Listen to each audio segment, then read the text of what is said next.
Sir,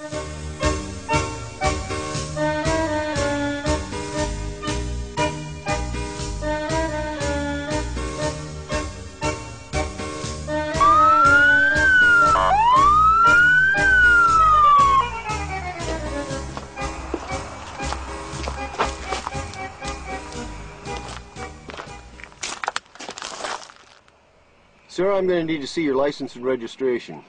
You know, they call us that facial profiling. Just because I'm Italian, you pull me over and bust my balls. Sir, I'm going to need you to step outside the car. What did I do, huh? Well, tell me exactly what I did. The reason I stopped you, sir, is you're traveling in a carpool lane. Carpool lane? You guys is unbelievable. The sign says 2 or more. That's right, sir. Yeah, well, I'm a 1, and he's a 2. Sorry to have bothered you, sir. You have a good evening. What are you bitching about?